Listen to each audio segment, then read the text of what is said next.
Breece Hall, Zach Wilson, and the New York Jets defensive line has the Miami Dolphins reeling, while Miami Dolphins fans are just trying to figure out what's real.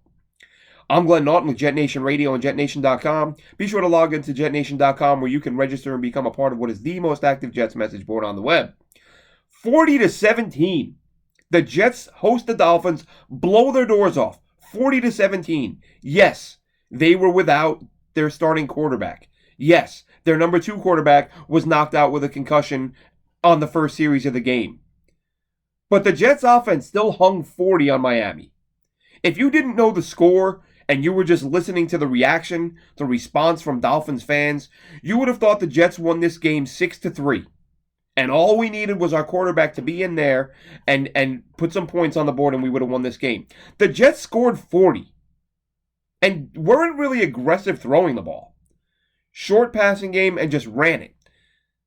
Breece Hall, 97 yards on the ground, 100 through the air. Michael Carter, 2 rushing touchdowns. Braxton Berrios, a rushing touchdown. Breece Hall, a rushing touchdown.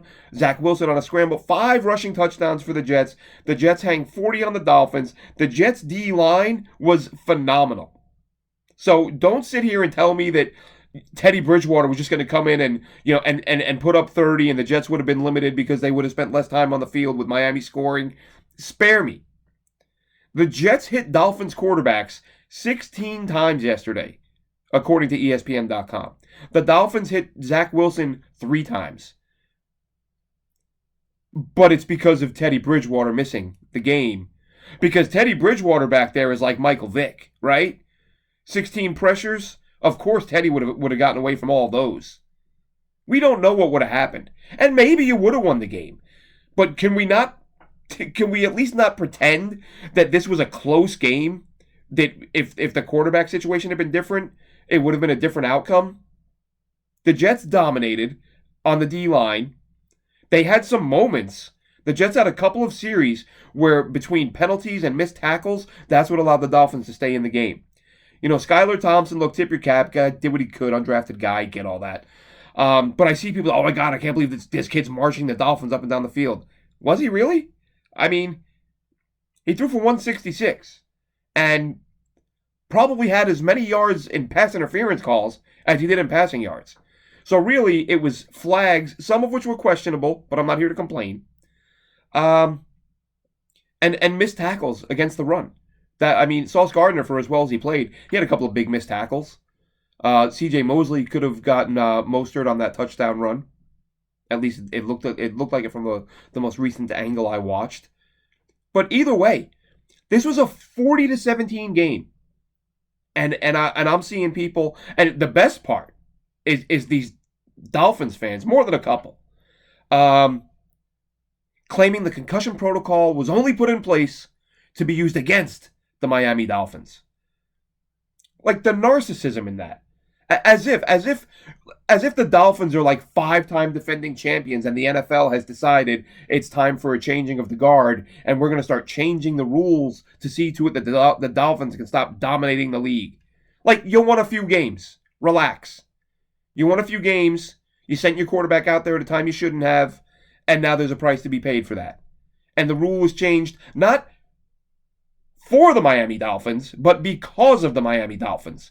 Had they handled Tua better, there wouldn't have been the rule yesterday to keep Teddy Bridgewater out of the game, where 2 experts reportedly said Teddy could go back in, but all it took was one to say, I didn't like the way he looked when he stood up. Thought I saw him wobble a little. That's all it takes now. And it's unfortunate because this is going to wreak havoc. You're going to see key players and key moments. Listen, you can take a shot and need to regroup for a second without having a concussion. But if you get a situation like yesterday, and maybe the Dolphins were being held to a slightly different standard because of how badly they screwed up a few weeks ago. Again, had they not done that, they wouldn't have had this happen. So now, maybe teams are looking at guys and saying, you know what? This is the team that caused this rule change. This is the team that just had their guy knocked out 4 days after, and now another one of their guys just got up and he shook his head a little. He wobbled for a millisecond. You know what? We're going to be a little more cautious with this one because the league, the world, the sports world is going to be watching what happens when a Miami Dolphins quarterback potentially has a concussion. But to say that this rule was put in place solely for the reason, for the sole purpose of stopping the Miami Dolphins, I mean, I can't. There's no words for it. It's bonkers. But anyway, Zach Wilson. Most important thing with Zach, mistake-free football, no turnovers. The other important factor, sharp on the short stuff. Shouldn't be a big deal at the pro level, right? You shouldn't be psyched that your quarterback's completing a screen pass. But Zach, for as good as he's been, over his last 7, 8, 9 NFL games, we know that the first half of last year, he struggled with the short stuff, throwing dirt balls on screen passes. Then last week, we saw him misfire on one swing, one screen, I believe, where he misfired way off target, incomplete. You can't have that. Yesterday, threw a bunch of them, completed, on target, no extraordinary effort required by the backs to get to the ball. So you got Zach Wilson playing well. Again, mistake-free football, hit the short stuff. They didn't really attempt a lot of downfield stuff. Curious to see the all-22 and how often Miami was covering the deep part of the field. Because you would think with Xavier Howard out that you would see some deep shots to the jet speed guys. Didn't see it a lot. Didn't see a lot of action from the receivers really at all. And I see, we've said it before, folks. There's going to be weeks like this because the Jets, I know this might take some time to get used to, the Jets are talented now. They don't have to have one guy who gets 13 targets because there's no other options on the field. They have a bunch of guys to throw to, and they have good running backs. So on days where they're running it well and eating up clock, they're not going to throw the ball a lot. So there's going to be days where Garrett Wilson is invisible or Elijah Moore is invisible.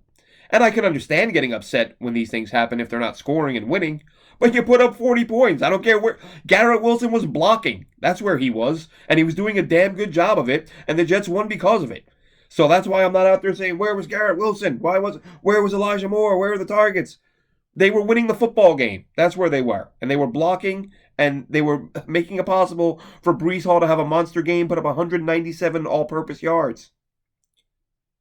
So, big win, gets the Jets to 3-2. No one's putting anyone in Canton. No one's putting anyone in the playoffs. But let's be honest, excuse me, after years of struggling early out of the gate, and struggling really with injuries, that's another part of this, is that can anyone really expect the Jets or their fans to be like, oh man, we really didn't deserve that one? With the injuries they've had in recent years, every damn season, this team is putting 9, 10, 11, 12, 13 guys on IR. I mean, they're undermanned anyway because they haven't been very talented. And then some of the little talent they've had to deal with serious injuries. Listen, the Jets had to play a game last year with a third-string quarterback. They had to play a couple, right? Remember Mike White against the eventual Super Bowl representatives or in the Cincinnati Bengals and how that went? Damn Hall of Fame called him after the game and asked him for his cleats. He was a third-string quarterback. This isn't, Bailey Zappi in New England playing pretty good football. Late-round pick. First NFL action. But we're supposed to, as Jets fans, apologize because the Dolphins lost with their third-string quarterback in the game.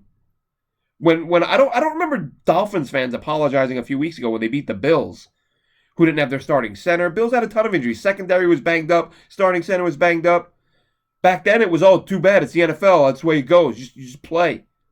You just play the team across from you. It's not your fault that the team's injured. That was the Miami mantra a couple weeks ago. Now, oh, this guy was hurt. Yeah, guys were hurt. Guess what? The Jets are, we're playing games this year with their fifth tackle. Top 4 guys out on the shelf and won a game. So, spare me. Don't want to hear it. Jets fans don't want to hear it. Dolphins fans, listen. You got a lot of young talent on that team. Be excited. Be happy. It's good times. But don't get delusional with, oh, that's not intentional grounding. It is intentional grounding. There was a receiver in the area. Yeah, he was looking the other way. He had his back to the play. Teddy Bridgewater was trying to get rid of the ball because Sauce Gardner was bearing down on him. If you throw the ball away and there's no viable receiver in the area, like the guy's not looking, he's not part of the route, you're gonna get it. You're gonna get called for intentional grounding, and if you do that while you're standing in the end zone, you're gonna get called for a safety. Those are the rules. That's the way it works. And again, 40-17. So please stop pretending this was a really close game that if you just had your quarterback, you would have won. Because that's not the case.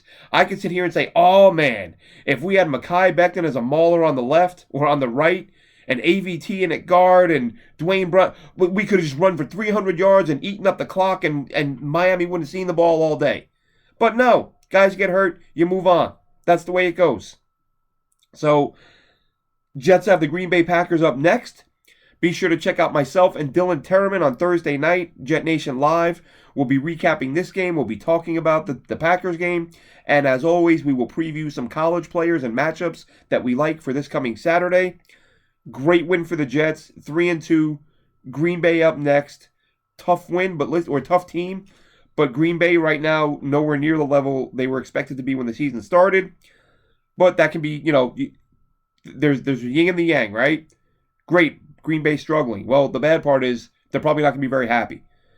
Maybe they're hyper-focused this week in practice. It's a long trip out to Green Bay. Aaron Rodgers is Aaron Rodgers. You can't take anything for granted. Packers have opened up as a 7.5-point favorite, which totally makes sense. Again, the Jets haven't, they're 3-2. It's nice. Tons and tons of young talent. Very exciting to be a Jets fan right now. But let's not just assume they're going to walk into Green Bay and beat Aaron Rodgers. Still a tall ask no matter what, but just a game that Jets fans are looking a lot more forward to now than they would have been before the season started. I'm Glenn Naughton. Check me out or follow me on Twitter at AceFan23. Follow Dylan Terraman at DTerraman. And check us out, as I said, this Thursday night, JetNation Live. We'll cover all of this and more. Have a good one, Jets fans.